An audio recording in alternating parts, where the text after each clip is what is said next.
नमस्कार, मैं शाहनवाज खान। आप देख रहे हैं आचरण न्यूज। आज आपको ले चलते हैं एक विशेष जानकारी की ओर। आईएएस आईपीएस की तैयारी करने वाले छात्र छात्राओं के लिए आचरण न्यूज लाया है एक विशेष जानकारी। सिविल सेवा, पीएससी एवं यूपीएससी परीक्षाओं में किन विशेष बातों पर ध्यान रखना चाहिए, ये बताने के लिए हमारे साथ हैं डॉक्टर जगमोहन द्विवेदी जी, जो कि अभिज्ञा आईएएस कोचिंग सेंटर के संस्थापक हैं। यहाँ पर छात्रों के भविष्य को सही दिशा देने में उन लोगों का योगदान है जो आज खुद देश भर में अपना नाम स्थापित कर चुके हैं। आईपीएस नवनीत भसीन, आईएएस अश्विनी मुदगल जैसे वरिष्ठ अधिकारी खुद यहाँ बच्चों को मार्गदर्शन देते हैं। तो आइए बात करते हैं डॉक्टर जगमोहन द्विवेदी से। द्विवेदी जी, सबसे पहले मैं आचरण न्यूज में आपको बहुत बहुत स्वागत करता हूं। नमस्ते, आपका अभिनंदन। मेरा सबसे पहला सवाल है कि सिविल सेवा परीक्षा की तैयारी कब से करनी चाहिए? पीएससी एवं यूपीएससी परीक्षा के पैटर्न में क्या अंतर है और इसमें क्या क्वालिफिकेशन होनी चाहिए?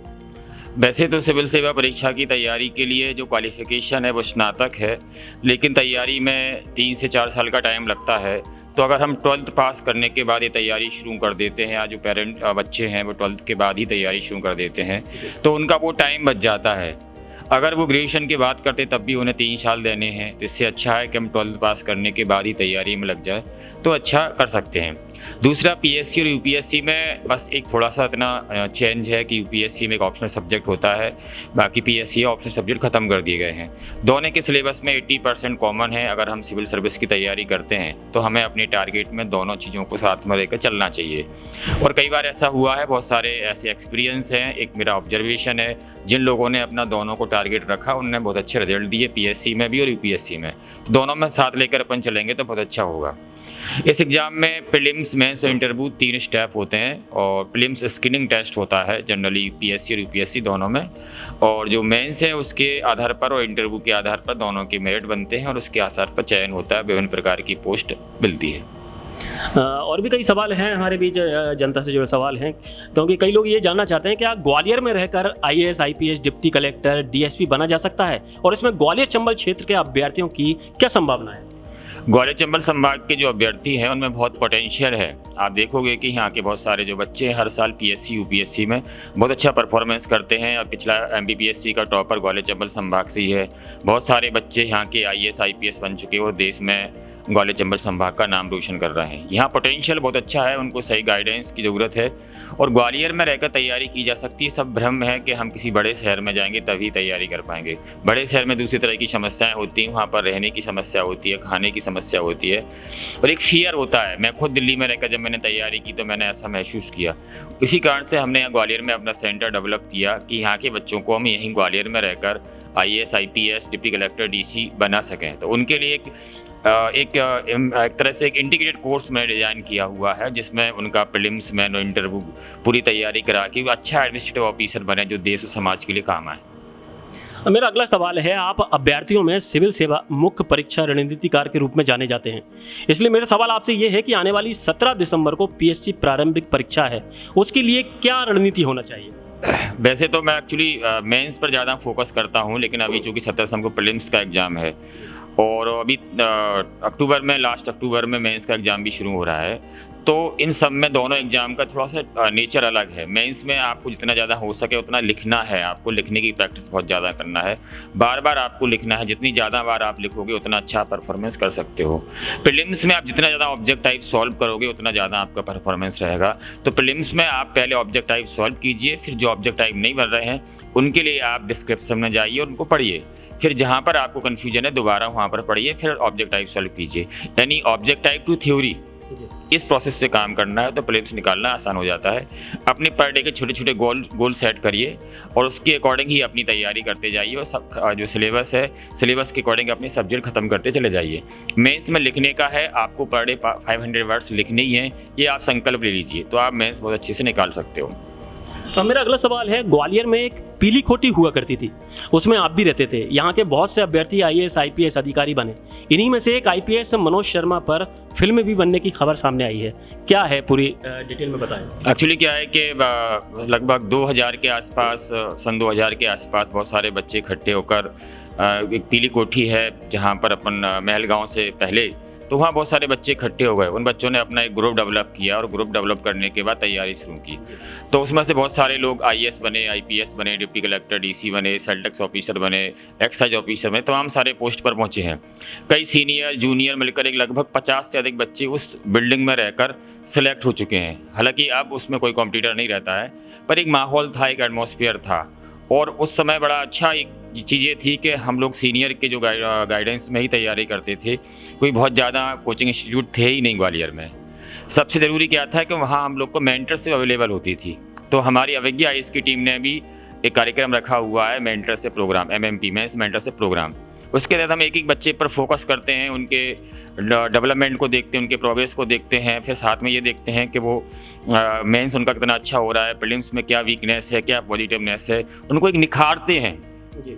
उनके जो टैलेंट को है उस टैलेंट को निखारते हैं और निखारने के बाद उनको एग्ज़ाम के अकॉर्डिंग प्रिपेयर करते हैं और फिर एग्ज़ाम में पार्टिसिपेट करने के लिए उनको बैठालते हैं, जिससे वो रिजल्ट दे सकें। द्विवेदी जी, अवज्ञा IAS का सुपर 100 बैच क्या है? आपने पहले भी सुपर 30 बैच बनाया था, उसका रिजल्ट कैसा रहा? एक्चुअली क्या है कि हमने 2019 के एग्ज़ाम के लिए एक सुपर 30 बैच बनाया था। उस सुपर 30 बैच में लगभग 25 से ज़्यादा बच्चे प्रीलिम्स में क्वालिफाई हुए थे और अभी 10 बच्चे उसमें इंटरव्यू तक पहुँचे। उनका इंटरव्यू चल रहे हैं, ख़त्म होने वाले हैं, कुछ लोगों के और बचे हुए हैं।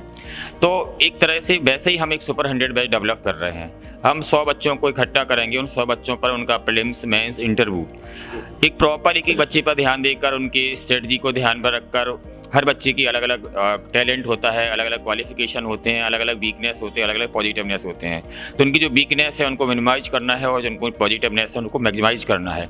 उसके अकॉर्डिंग सेट कर कर एक स्ट्रेटजी के थ्रू कैसे प्रीलिम्स, मेंस और इंटरव्यू तीनों की तैयारी हो, उसके तहत उनको तैयार किया जाएगा, जिससे लगभग ये मतलब मानना है मेरा कि लगभग रिजल्ट जो है वो 100% रहना चाहिए। जैसा कि हमारा सुपर 30 बैच का रहा था लगभग 100%, उसी के अकॉर्डिंग हम फिर एक नया बैच शुरू कर रहे हैं। इसमें भी हम वो इस स्ट्रेटजी को लेकर चलेंगे जिससे 100% रिजल्ट आए।